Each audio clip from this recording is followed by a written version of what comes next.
The Federal Reserve System is a strange creature. It's easier to say what it is not than what it is. Most people think it's a government agency. It is not. Those who have studied it say, well, wait a minute, this is a private banking corporation. You almost get half credit for that, but it's not really a private corporation either.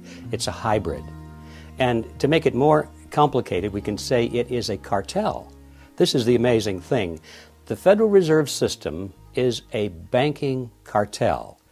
It's no different than a banana cartel or an oil cartel or the sugar cartel. It just happens to be a banking cartel. It's a group of very large and powerful private banking interests who have gotten together in a cartel arrangement, and they brought the federal government into it as a partner in order to use the force of law to enforce the cartel agreement. You see, with most cartels, if a member of the cartel wants to break out or violate the agreement, if they fixed prices, for example, and one of the members of the cartel wants to raise the prices contrary to the agreement, there's no way for them to discipline the member of the cartel and force him to stick with the agreement. But if you bring the government into the arrangement and convert the agreement into law, now all members are required by law to keep the agreement, or they go to jail. So this is why cartels always, throughout history, have always tried to form a partnership with the government, whatever government is in the locale where they operate. And so we come to the amazing conclusion that the Federal Reserve System is basically a cartel, a banking cartel, that has gone into partnership with the federal government of the United States so that the federal laws can be used to enforce the cartel agreement. Now that's a real shock. It was to me because, when I started in this process of research, I thought, like most people, that the Federal Reserve was an agency of the government and that it was formed to protect the people, to protect you and to protect me and to stabilize the economy and to make sure that we didn't have much inflation or unemployment or all these bad things. And when the chairman of the Federal Reserve comes before Congress or before the television cameras and he's asked to explain why they raised the interest rates this month or why they lowered them or whatever they did, the chairman always says, well, we did it for you folks. We did it in order to cool down the economy or to stimulate the economy or to create more jobs or whatever. It's always expressed in terms of, we did it for you folks. It wouldn't go too well if they said, well, we really did it because it helped the banks. People would say, what? What did he say? But you can imagine the head of the banana cartel saying, well, why did you raise the price of bananas this month? Well, we did it for you folks to make sure that there would be enough stimulus in the economy that we would always have bananas, you see. Anyway, back to the question. What is the Federal Reserve System? It is a cartel, and it's a hybrid organization. There are very few like it in existence. It seems to have some of the characteristics of a government agency because the government is involved, and it seems to have some characteristics of a private corporation because it's actually owned by private banks. But it's neither of the two. It's a hybrid.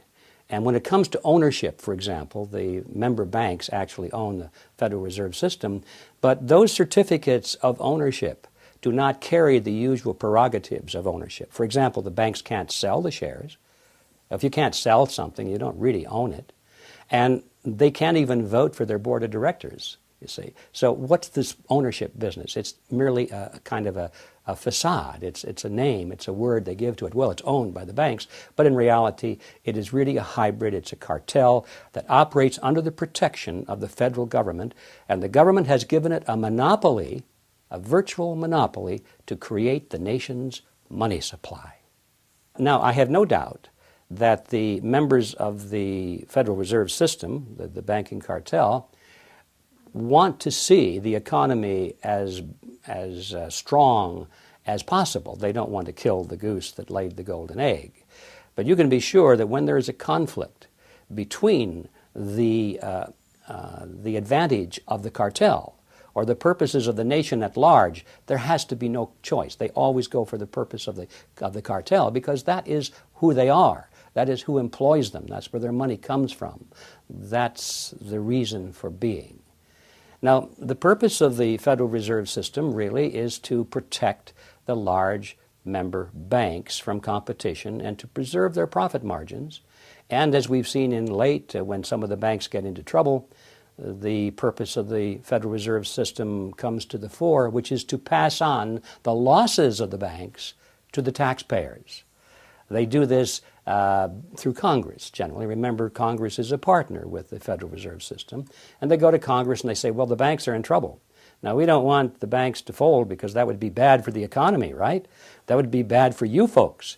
And so, since it's for you folks that we're doing this, the congressmen kick in the extra money to bail out the banks, to guarantee the loans, to guarantee the interest payments from the countries that are going bankrupt and can't make their interest payments to the bank and so forth, whether it's Mexico or China or Russia or some country in Africa or Asia.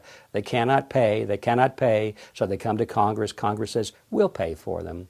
And it seems like it's a humanitarian thing, when in reality, all they're doing is transferring tax dollars from you and from me to these countries so they can continue to make interest payments to the banks, so the banks don't have to write off these loans as bad loans. So that's another purpose of the Federal Reserve System, is to pass off the losses of the cartel members to the taxpayers. And most people don't realize that, but when you see how it has operated over the years, it's very clear.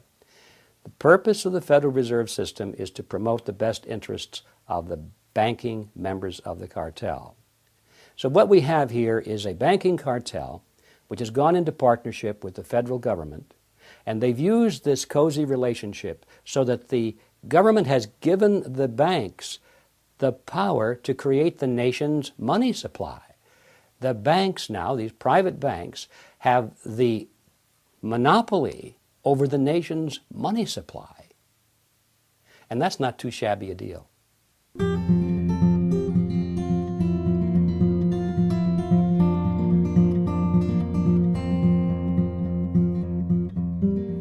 When I first became interested in the topic of the Federal Reserve System, I was aware that the Fed was formed not in Washington, D.C., not in the halls of Congress or some meeting room, but it was formed on a private island off the coast of Georgia called Jekyll Island. That's the reason I called my book The Creature from Jekyll Island, because here it was a strange thing that something as important as the Federal Reserve System was created on a private island off the coast of Georgia. And that aroused my curiosity. I didn't think too much about it until I got into the details of the history, and what I found was absolutely amazing. First of all, this island in those days was privately owned. It was a resort island. It was a club. They called the Jekyll Island Club. And its members were a relatively small group of billionaires from New York, people like J.P. Morgan and William Rockefeller and their business associates and their families. And they went there during the cold winter months because they wanted to get away from the ice and snow from New York. And so Jekyll Island in those days was a private resort, and they had a beautiful clubhouse there. In fact, it's still standing for anybody who wants to go there and visit it. The island has been preserved in many of these cottages, which they called them in those days, which were the summer resort homes of the very wealthy, are still there, and you can visit them, and it's quite an example of the elegance and opulence of the turn of the century. But the key feature is the clubhouse. And the clubhouse is where this meeting took place. And I thought, isn't that strange? And I got into it and I discovered that not only did they go to this island for the meeting, but they went under conditions of great secrecy. I can assure you that very few wars of history have ever been plotted under conditions of greater secrecy than that. For example, when they went to the island, they all traveled aboard the private railroad car of Senator Nelson Aldrich. He sent his railroad car to the New Jersey Railroad Station. This was November of 1910. And he and 6 other men, who I'll describe in a moment, arrived under conditions that they were told they mustn't be seen together. They couldn't come together. They couldn't dine together on that evening.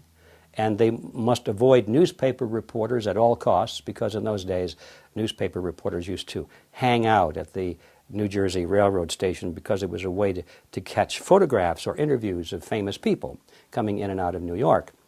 and they were told to avoid newspaper reporters. One of them carried a shotgun in a big black case. Just in case he had been confronted by a reporter, he was prepared to tell them that he was going on a duck hunting trip. And the funny thing about that is that we learned later from his children and his biographers that this man never owned a gun. He had borrowed that shotgun just as a decoy and as part of the deception. When they got on board this railroad car, they were told, even in the privacy of this car, not to address each other by last names, first names only. And two of them even went further and refused to address each other by first names. They adopted code names. And I thought, well, that seems strange, even in the privacy of Senator Aldrich's car. Well, it turned out that one of the men wrote about it in later years, and he said the reason for that is that they were concerned that the identities of all of these 7 men might be known to the servants on board the car, and that the servants might talk about it. And in that fashion, the word would get out, and then, of course, the purpose of the meeting would have been defeated in their opinions. And so this is the kind of secrecy that surrounded that. Even when they got to the island, and then they got off the train and took the ferry across the inland straits there and went to the clubhouse, they had replaced all of the normal servants with new servants who didn't know any of these people. This is the kind of precautions that went on. And they created the Federal Reserve under those kinds of conditions of secrecy. And then when they came back to New York and disappeared back into the environs of Wall Street, for quite a while thereafter, these men denied that such a meeting ever took place. They said, oh no, that's just pure rumor. That's nonsense. Later it began to leak out, and they said, yes, we went to the meeting, but we just went to do some hunting and play some poker and drink some good whiskey, that kind of thing, you know. Finally, after the Federal Reserve System was firmly established and became accepted and almost revered in the eyes of Americans as a great American institution, then they finally began to talk about this meeting, who was there, how they went, and why the secrecy. And most of this is now written in their memoirs or in their biographies or in interviews they gave with newspaper reporters and that sort of thing, so that if you go to any well-stocked library today, you can learn in minute detail exactly what happened on Jekyll Island, why they went, who these people were, and especially you will learn why the secrecy. Now, what is the reason for the secrecy? In those days, there was a great deal of concern among the American people about the concentration of financial power in the hands of a few very wealthy and powerful financial interests in Wall Street. They called this the money trust in those days. If you look into the editorials of the time, you'll often find editorials condemning the money trust. And the cry in those days was to break the grip of the money trust. And one of the primary purposes of the Federal Reserve Act, as it was promoted to the American people, was just that, to break the grip of the money trust. They were going to write a law that was going to take the power away from these people and put it in the hands of their trustworthy politicians, you see. Put it in the hands of the people through the electoral process. That was the propaganda behind the Federal Reserve System. So what's the purpose of the secrecy? It's because when you look at the list of these people who went, they were the money trust. They were the representatives of the banks, of J.P. Morgan, the Rockefellers. They represented Kuhn, Loeb and Company. They had connections, business relations with the Warburgs in Germany and the Netherlands and the Rothschilds in England. This was the money trust, not only of the United States, but of the world. These are the people who created the Federal Reserve System, supposedly to break the grip of their own power. You see. So now, had that fact been known, who these people were that were drafting the Federal Reserve System, the trick would have been exposed, and the public never would have adopted the Federal Reserve Act as, in fact, they did.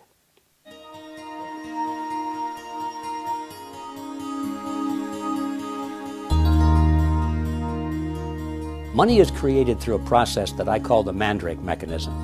Now that goes back to the 1940s when there was a popular comic book character by the name of Mandrake the Magician. He was quite a guy. He had this big black cape, and he could wave it around and things would disappear, and then he'd wave it again and they would reappear. He was quite a magician. And I got to thinking about how money comes into being and how it's extinguished in the United States and much of the rest of the world, for that matter. I thought, aha, that's the Mandrake mechanism. It's magic is what it is. And it really is. It's accounting magic. Here's how it works. Now, I'm going to make this very simple, but technically it's totally accurate.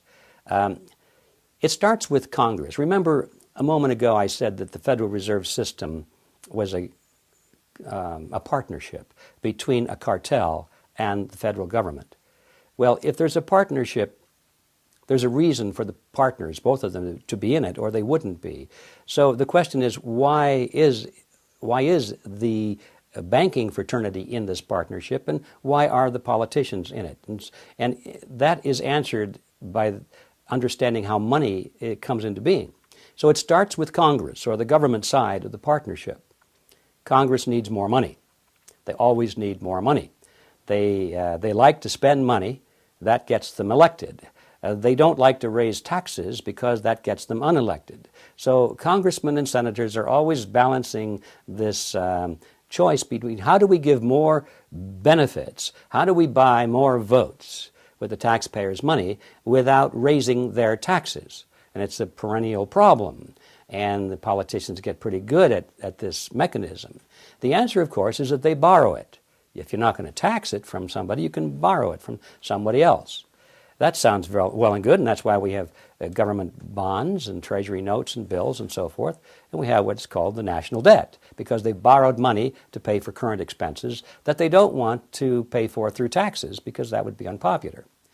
Well, fine as far as it goes, but when you borrow money, eventually you have to pay it back. See?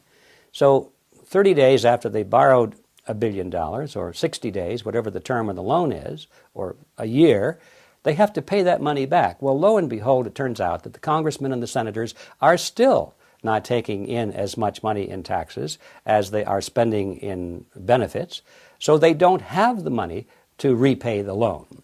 So what do? Easy. Borrow some more. Borrow enough to pay back the original loan, plus a little bit more to keep them in office, keep them with the image of the big spenders. So this process goes on and on and on, and that's why we have the national debt growing and growing and growing. So far, so good. If you borrow money from somebody who has the money, you don't really increase the money supply. All you're doing is just taking it from one person and promising to pay back interest on it. But the money supply doesn't increase. The Federal Reserve enters the picture at this stage because, you see, they can never borrow enough from the private sector. There's never enough existing money out there for the politicians to borrow without having to raise the interest rate very, very high to attract it, which is also politically unpopular. So they don't want to do that either. So what do? They go to the Federal Reserve System, and by agreement, remember this is their partner now in this agreement, the Federal Reserve System agrees literally to create the money that they're going to lend to the government. It's not really a lending at all, as you can see, but they use the old traditional words of lending it to the government, when in fact all they're doing is just printing it for the government. They're creating it for the government, and then they call it a loan. Of course, they don't print it all because most of it's checkbook money, but nevertheless, the process is the same as if they had just turned on the printing presses and printed all this money and gave it to the federal government. And then they were going to loan it to the federal government and charge the government an interest on it, and that's a misnomer either. What they should really say is, we've created it for the federal government, and now we want a service charge. That's an accurate understanding of what is really going on. But instead, they confuse it by saying that it's a loan and interest. So now, once the Federal Reserve System creates this money out of nothing, literally, it's fresh money into the society, into the economy, and that's how the money supply keeps growing and growing and growing. Now, that's just the beginning, though. Now, most people are alarmed when they hear about the fact that the Fed can create money out of nothing and charge interest on it, so-called interest. But that's just the beginning of the story. Let's follow that money and see where it goes. Remember, there's another partner in this thing. We've only looked at the government partner. What about the banking partner? What's in it for them? So let's follow the money and find out. Let's say, for example, that our postal delivery guy gets a $1,000 check from the federal government. Now, that's money that was created out of nothing by the Federal Reserve System. He doesn't know that. To him, it's perfectly good. It's a check. It's a government check. He can spend it. So he takes it down to his private bank, his commercial bank, and he deposits it into his private checking account. Now the money suddenly is out of the government cycle, of the government side of this, and into the commercial banking side of it. Now this is where the action really heats up. If I were a banker and you were the postal delivery man, and you came into my bank with your $1,000 check and you deposited it into my bank, into your account, I could go to the front of the bank and address everybody in the room there, and I could say, attention everybody, this fine gentleman here has just deposited $1,000 into our venerable bank. And now we have money to loan. And everybody would be happy because they know that many of them are there to borrow money, and they know that the more money there is to loan, that usually means the lower the interest rates are. So they're all happy. So some fellow over here says, well, how much did he deposit? And I say, well, $1,000. And he might say, well, that's not enough. I want to borrow $9,000 because I'm looking at this used car over here, and I need to borrow $9,000, but you've only got $1,000. I would then say, don't worry about it, sir. I can lend you $9,000. And he would say, where did the other 8 come from? And I would have to say, don't worry about it, sir. These things are more complicated than you can imagine, and you don't need to know these things. I can lend you the $9,000, and in fact, I can if I'm a banker. For every dollar, or every $1 billion that's put into the banks through the circle we just talked about, I, as a commercial banker, can create an additional $9 billion and push them out into the economy as loans. Now that $9 billion based on the $1 billion, which itself was created out of nothing, that was the foundation. That was the one that they gave to the government, that billion. Now that $9 billion comes into the commercial banks, and the banks now can create an additional $9 billion on top of the $1 billion. All of it is just fiat money. It's created out of nothing, but the commercial banks get the bigger end of the deal, as you can see. They can create 9 for the private sector called loans, and these are genuine loans, and that is where our money comes from. That is how money is created. Every bit of it is created in this fashion.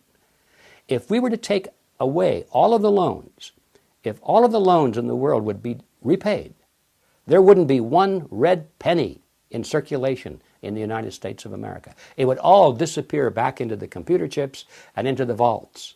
There would be no money in circulation. Every bit of it is based upon debt, and that debt creates money that literally has nothing behind it at all. Now this is how money is created in the Western world. And it's an amazing story, and only a few people, even within the banking industry, really understand it. I've talked to many people who work in the banks, and they read my book and they say, gee, I didn't know that. All they know is how to keep the numbers balanced in the columns and how to fill out the application for loans, and they all have a job to do. Only a very few people at the top know how money really comes into existence.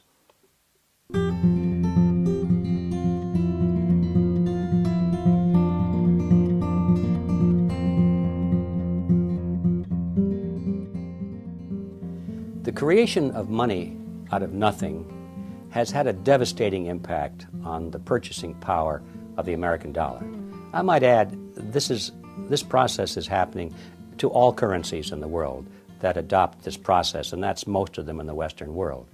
So what I'm saying about the American dollar also applies to most currencies in the world which have the ability to create money out of nothing, which they've given to their central banks.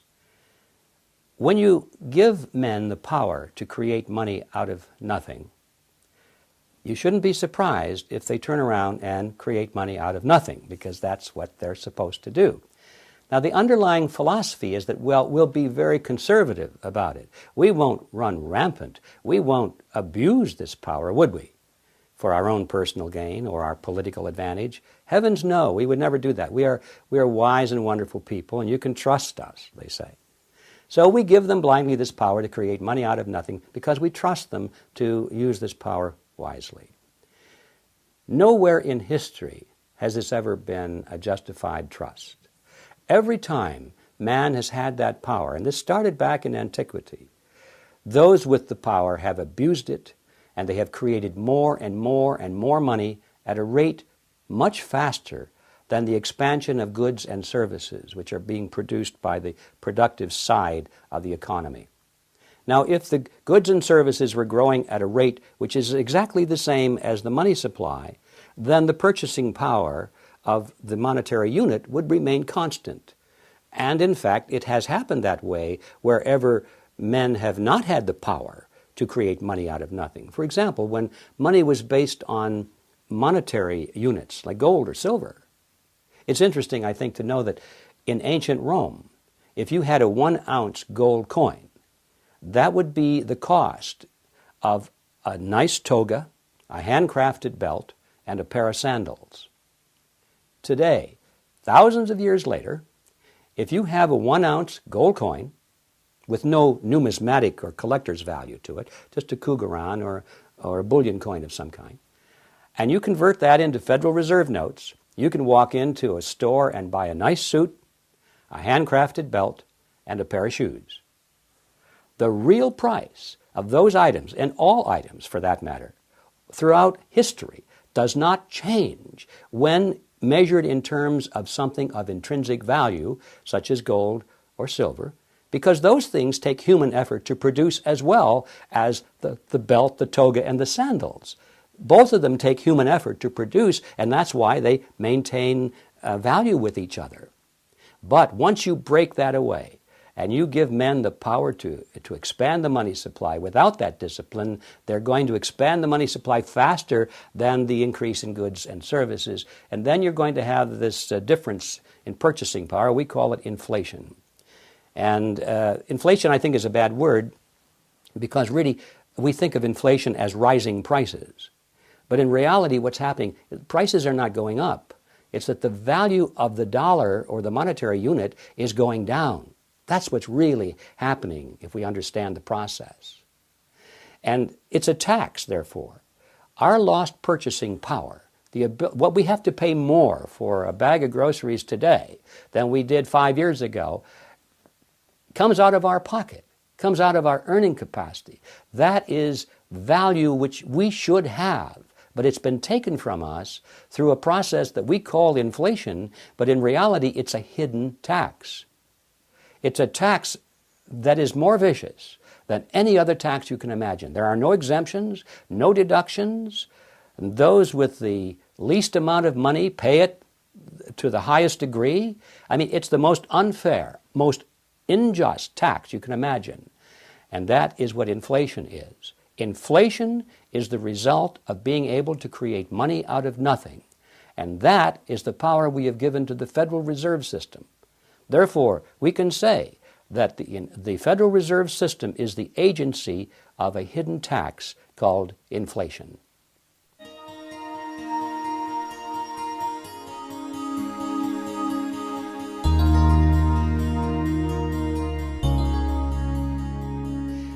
I feel that our paper currency must eventually be backed by gold or silver if we are to have an economy that will protect the purchasing power of the common man.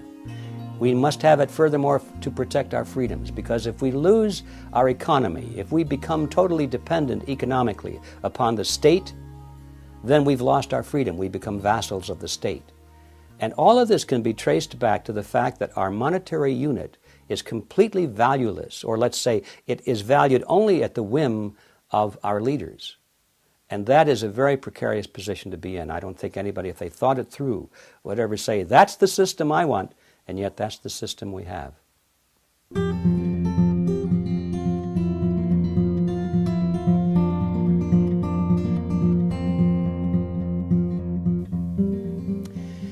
Congress receives its funding from various sources. Obviously, we think of taxes right away, and there's no question that taxes are a major source of funding. However, we know that Congress does not need income taxes at all, or any other kind of taxes for that matter, to fund its operation, as long as it has the ability to collect this hidden tax called inflation. If it were to stop all taxes whatsoever, it could still continue to spend exactly as it is doing, simply by inflating the currency a little more than it has been in the past. Isn't that an amazing thing? Congress does not need taxes, and yet they talk constantly about taxes. They want us to focus on the taxes because this we can measure. We fill out the form at the end of each year, but the GEO is a 30% or a 40 or a 50% bite. And we can see the tax bill on our sales receipt, what we paid to the state, and we can look at those numbers and we complain about them. But the bigger menace is this hidden tax called inflation. We never see those numbers, except that somehow at the end of the year we worked like dogs and we got a little bit of a raise, but our standard of living went down. And that's the tax I'm talking about. This is where Congress gets a great deal of its money, if not most of it, and where I think it plans to get most of it in the future.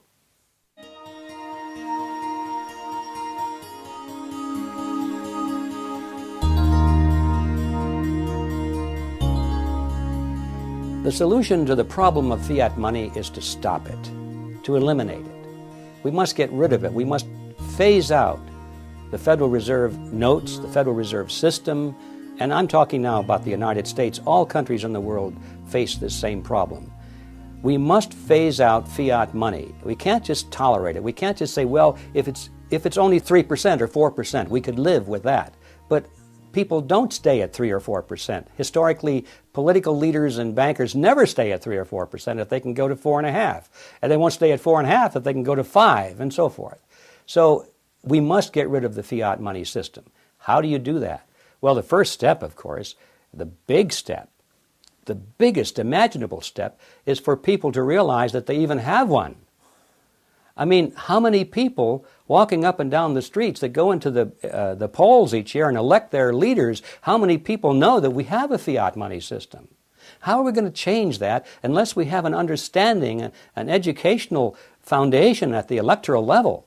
So this is where we have to start. And then having done that, assuming we have created an understanding of the problems, and assuming we have created some kind of a political will on the part of the people to bring about reform, then how do you do it? Well, you can't do it all at once. It has to be eased out. We didn't get it all at once. It came to us in little steps over 50, 60, 70 years. That, in my opinion, is how we have to ease out of it. Because if you were to cut the system right now, just completely cut the tree down, we'd have the biggest economic collapse the world has ever seen. So they've got us somewhat. You see, you can't. We're kind of like the drug addict that is so deeply involved that a cold turkey would probably result in death. So I'm sorry to have to say that, but I think that's a realistic appraisal. We must ease out of this system we're in, and we have to start as soon as possible. We have to anticipate that it's going to take probably 30 or 40 years to make it happen.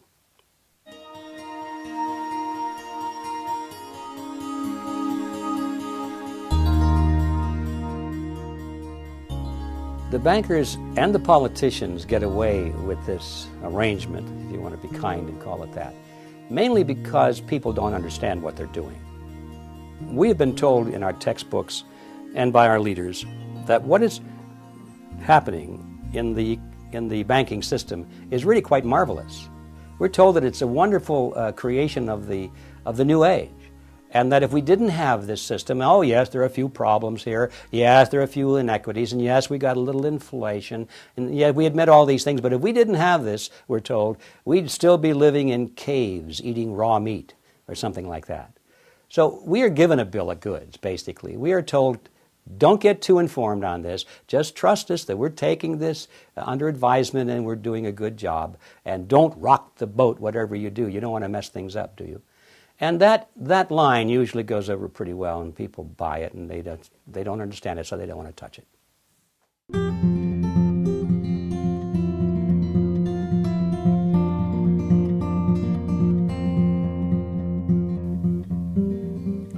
It's easy to see where we're headed. You don't have to be a rocket scientist. If you follow a graph, and you can see that there are points on this graph and they're going constantly in one direction, and they've been doing this for 50 years, you don't have to be a rocket scientist to see where it's headed.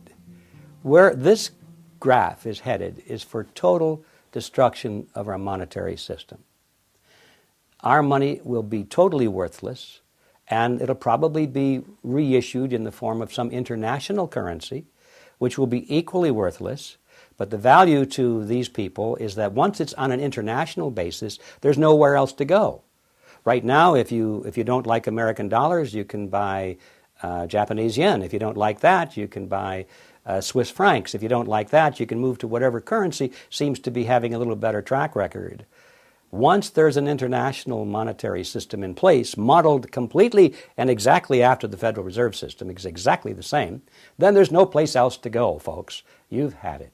So that's where it's headed, and if we don't turn this thing around, I think we're going to be living in kind of a modern serfdom. And we'll be serving masters, and they won't be living in the big castles that we can see at least, and say, well, that's where the master lives up there, and we're tilling his field.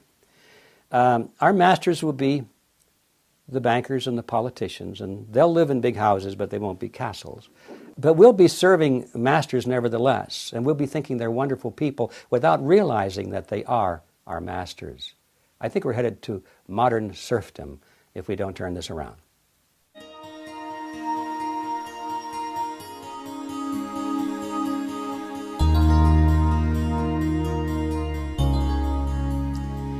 If the United States went back to constitutional money, it would be an amazingly wonderful event, because it wouldn't be just going back to constitutional money. In order for that to happen, that means you'd have to assume a groundswell of awakening on the part of the electorate, and they would understand not only what's happening in the monetary system, but what's happening across the board in our political system. So that reform wouldn't happen just by itself. If it happened just by itself, I think we would have a great resurgence of prosperity and tranquility.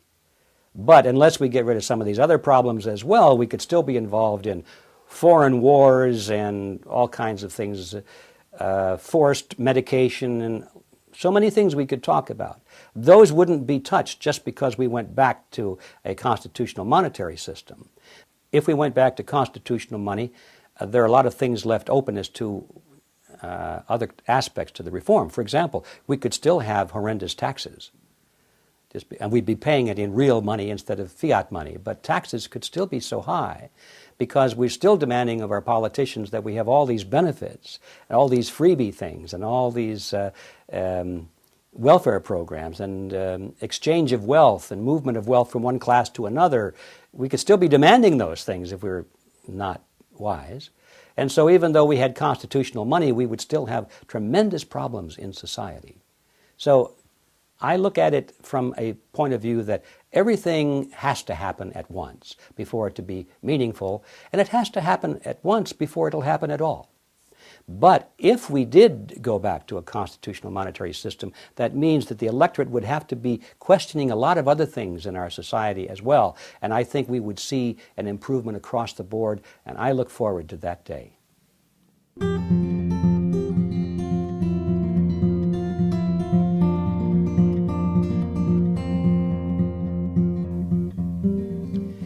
Concerned citizens can do a lot to help. First of all, they need to find out the details of this story. Then they need to speak up about it and not be intimidated. Not worry too much about someone saying, oh, you're just a worrywart, or you're just a conspiracy theorist or something, because a lot of people would like to classify this as a conspiracy, you know. So they have to have a little backbone and say, well, you can call it what you will, but these are the facts and we need reform.